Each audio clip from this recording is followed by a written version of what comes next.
बड़ा ताज्जुब होता है कि आप जानवरों को इस्तेमाल करते हैं। Actually, they are the special. दरअसल जानवरों से बेहतर ये काम कोई नहीं कर सकता, इसीलिए हम उन्हें काम पे लगाते हैं। वो कैसे? देखिए, गाय के बारे में तो हम सब जानते हैं, गाय दूध देती है, पर 4-5 बछड़े पैदा करने के बाद जब गाय दूध देना बंद कर देती है तो लोग समझते हैं कि गाय बेकार हो गई है। इसी तरह लोग कचरे को भी बेकार समझते हैं, पर माइनस और माइनस के मिलने पर ही प्लस बनता है। To minus always plus. बस इन दोनों चीजों को साथ में जोड़ने की जरूरत है। And every 4 hours we collect in the bulk इसलिए हम सब्जी मार्केट से हर 4 घंटे में बचा हुआ माल उठाते हैं। fruit mandis. So there's कुदरत ने हर चीज के लिए वक्त दिया है, अगर उस वक्त के अंदर आप सही इस्तेमाल कर ले तो वो चीज बेकार नहीं रहती, उसमें से कुछ काम की चीज निकलती है। resource. So the dry इसलिए हम अपने प्रोजेक्ट में गाय को अपॉइंट करते हैं, हर 35 किलो छिलकों के लिए एक गाय। उनका काम है इन सब्जियों के ताजे छिलकों को खाना, गोबर देना और फिर शेड में आराम करना, रिटायर्ड जिंदगी जीना।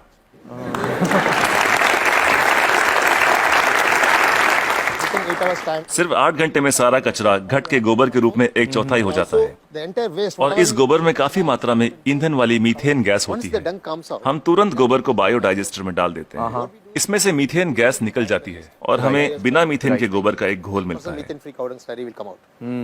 Immediately इसको हम तुरंत केचुओं के हवाले कर देते हैं। eaten by them and just केचुए उसे खा लेते हैं और उनके पेट से जो बाहर आता है उसे कहते हैं vermi cast. that's called vermicast. ये दुनिया की सबसे बेहतरीन खाद होती है। दुनिया की सबसे बेहतरीन खाद। इसे ब्लैक गोल्ड या काला सोना भी कहा जाता है। It can be directly. खेती के लिए बहुत अच्छा है। अगर बैक्टीरिया वाले तरीके से खाद बनाएं तो इसमें 45 दिन लग जाते हैं। और यहाँ देखिए, सोमवार की सुबह 6 बजे माँ सब्जियां काटती है, 9 बजे गाड़ी आकर उसका बचा हुआ हिस्सा ले जाती है, 10:30 बजे हम वो गाय को दे देते हैं, शाम 6 बजे तक गोबर निकल आता We are है। getting the cow dung ready. Put in the biodigester में गोबर से मीथेन निकाल ली जाती है और उसका घोल बचता है, उसे केचुए खा लेते हैं और तीसरे दिन सुबह तक यानी 72 घंटों से भी कम समय में ब्लैक गोल्ड मिल जाता है। खाद बनाने का ये दुनिया का सबसे तेज तरीका है, कोई मशीनें काम नहीं कर पाएगी, वो भी बिजली का इस्तेमाल किए बिना। देखिए, आपके पास जो मोबाइल फोन है, चार्ज न करो तो बेकार है, टेक्नोलॉजी फेल हो जाती है, लेकिन गाय जो भी खाती है उससे एनर्जी बनाकर हमें देती है और गाय को रोज चार्ज भी नहीं करना charging पड़ता। the cow every day. और दूसरे जानवरों का इस्तेमाल कैसे होता है? मसलन मुर्गियां क्या करती हैं? जो सड़ी गली चीजें गाय को नहीं दे सकते उसे हम सीधा कॉम्पोस्ट पिट में डाल देते हैं, पर वहाँ उसमें मैगेट्स पैदा हो जाते हैं। Will come out. मैगेट्स मतलब वो छोटे छोटे कीड़े। छोटे कीड़े, ये कीड़े मुर्गियों को बहुत पसंद हैं, चुन चुन के खा लेती हैं और बदले में अगले दिन सुबह बेहतरीन अंडे देती हैं। जो लोग कीड़ों को देखकर मुंह बनाते हैं वो अगली सुबह उन अंडों से बने ऑमलेट को बड़े मजे लेकर खाते हैं। No technology can do this. कोई टेक्नोलॉजी, कोई मशीन ये नहीं कर पाएगी। No machine in the world. दुनिया में ऐसी कोई मशीन नहीं बनी जो कीड़े खाए और अंडे दे। बिल्कुल ठीक, बिल्कुल ठीक। But the chicken's role also लेकिन हर चीज में जहाँ कुछ खूबियां होती हैं वहाँ कुछ खामियां भी होती हैं। positive and negative. ओके। मुर्गियों के साथ एक परेशानी है, आप चाहे पूरा दिन उनसे काम ना लें, आराम करने दें, In the daytime, फिर भी वो रात को काम नहीं करेंगी। time it never work. तो रात को कौन काम करता है? For that रात we को हमें are- मेंढक को काम पर लगाना पड़ता है Calls were और वो doing सिर्फ a नाइट ड्यूटी ही करते हैं। कुदरत का करिश्मा है, एक दूसरे की कमी को पूरा कर देते हैं। ना तनख्वाह मांगते हैं, ना बोनस, ना यूनियन बनाते हैं, ना हड़ताल करते हैं, बस अपने अपने काम में लगे रहते हैं। सही है, सही है। तो मुझे बताइए कि ये बतखें क्या करती हैं? Duck's favorite food. बतख का पसंदीदा खाना है मछलियाँ। अब मछली बाजार का कचरा म्यूनिसिपैलिटी के लिए सरदर्द होता है, पर वही मछलियाँ बतख के लिए दावत हैं। तो अगर आप हर 3 घंटे में मछली बाजार का कचरा उठा के बतखों को दे दे तो ये तुरंत हजम कर लेंगी। 15-20 मिनट में सब कुछ सफाचट, और कचरा अगले दिन बतखों के खूबसूरत अंडों में तब्दील हो जाएगा। The whole thing will be conducted with beautiful eggs. Normally the ducks will lay आमतौर पर बतखें हर महीने 8 से 10 अंडे देती हैं, लेकिन जब हम उन्हें मछलियों और दूसरे नॉनवेज की खुराक देते हैं तो 24-24 अंडे देना शुरू कर देती हैं। ओह,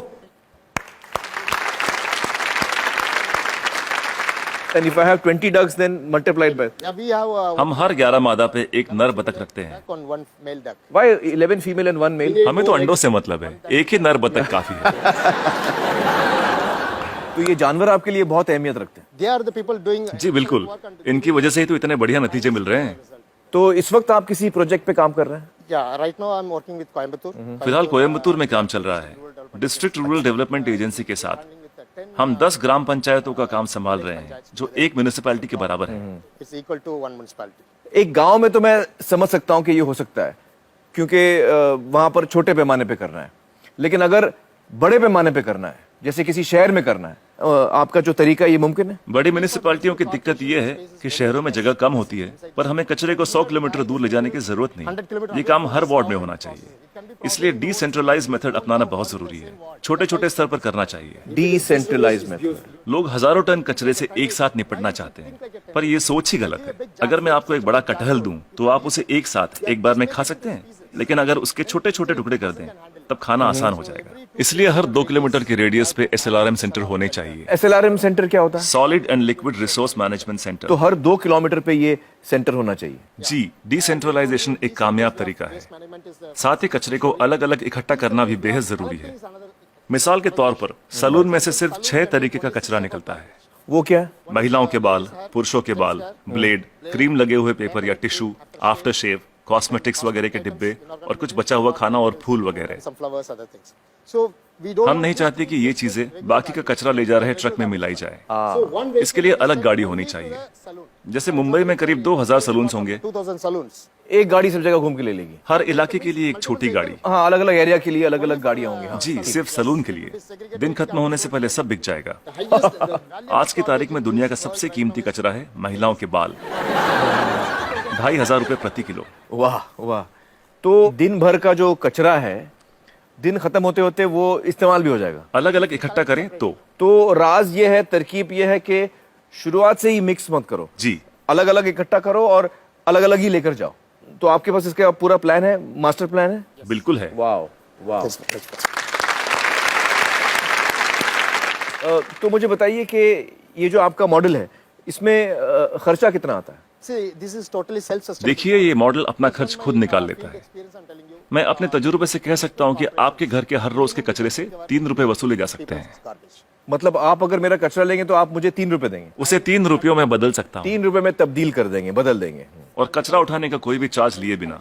तो मुझे बताइए कि अगर मुंबई जैसे शहर की जिम्मेदारी आपको दी जाए कि इसको आप साफ कर दीजिए, तो आपको कितना समय लगेगा, कितना वक्त लगेगा आपको? कम से कम 18 महीने। मतलब 1.5 साल। तो मतलब 1.5 साल में आप मुंबई की काया पलट कर सकते हैं। Yes. Ji, it's possible. बिल्कुल कर सकते हैं। बहुत बहुत शुक्रिया श्रीनिवासन जी, बहुत ही कमाल के सुझाव आपने दिए हैं। बहुत बहुत शुक्रिया, थैंक यू सो मच।